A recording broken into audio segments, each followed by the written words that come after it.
Lorsqu'on parle de l'ère atomique, des noms surgissent, Oppenheimer, Einstein.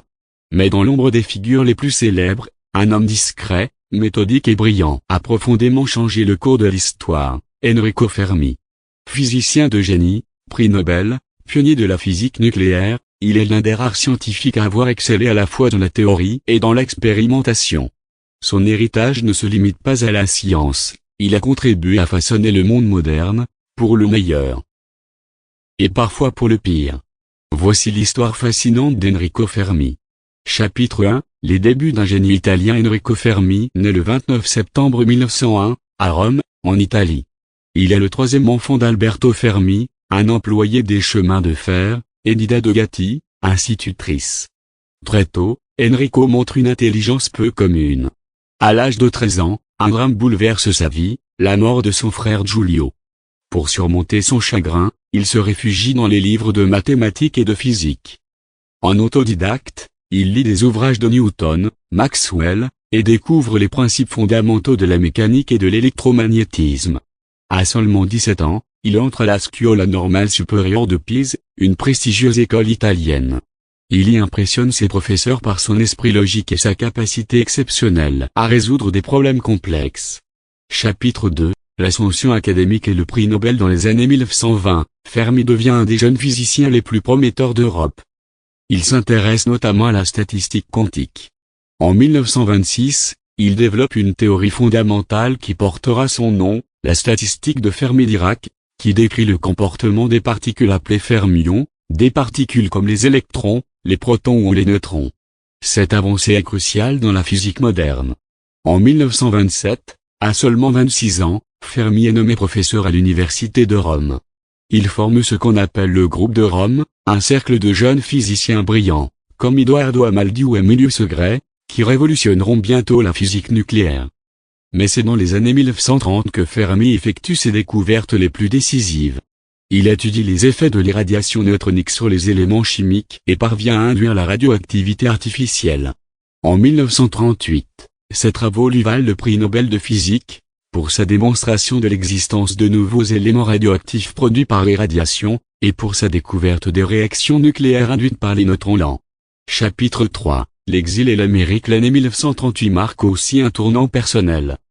Fermi est marié alors à Capon, issu d'une famille juive. L'Italie fasciste de Mussolini adopte des lois raciales menaçant leur sécurité.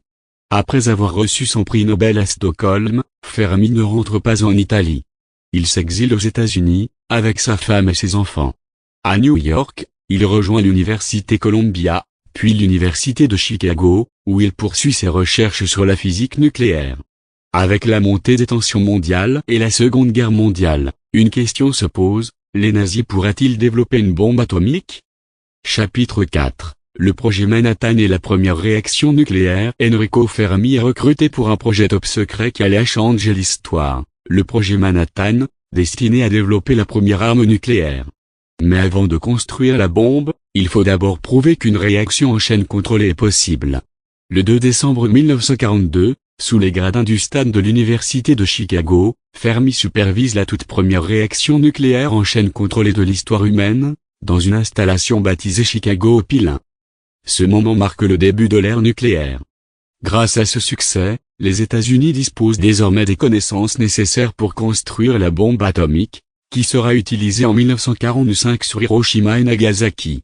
Chapitre 5, après la guerre et l'héritage scientifique. Après la guerre, Fermi continue à travailler sur l'énergie nucléaire, mais aussi sur la physique des particules. Il devient un professeur très influent, formant une nouvelle génération de physiciens, dont plusieurs futurs lauréats du prix Nobel. Contrairement à certains de ses collègues, Fermi reste prudent face à la prolifération nucléaire. Il soutient l'énergie nucléaire civile mais met en garde contre l'utilisation militaire non contrôlée. Il contribue aussi à une hypothèse restée célèbre, le paradoxe de Fermi, qui questionne le silence apparent de l'univers. S'il y a tant de civilisations extraterrestres possibles, où sont-elles? Enrico Fermi meurt prématurément d'un cancer de l'estomac, le 28 novembre 1954, à l'âge de 53 ans. Il laisse derrière lui une œuvre scientifique colossale. Conclusion, un géant discret de la science. Enrico Fermi n'était ni un homme politique, ni un idéologue. Il était un scientifique, au sens le plus noble du terme, rigoureux, passionné, humble. Rarement un seul homme aura autant influencé la science moderne. Il est le seul physicien de l'histoire à avoir apporté des contributions majeures à la fois en théorie et en expérimentation. Son nom est gravé dans l'histoire. L'unité de mesure, le Fermi guillemet. L'élément chimique, le fermium. Et même un supercalculateur de la NASA porte son nom. L'héritage d'Enrico Fermi, c'est un monde façonné par la connaissance, mais aussi par les dilemmes éthiques que cette connaissance implique. Il nous rappelle que le vrai pouvoir de la science, c'est la responsabilité de ceux qui la manient. Enrico Fermi, le génie qui a ouvert la porte de l'atome.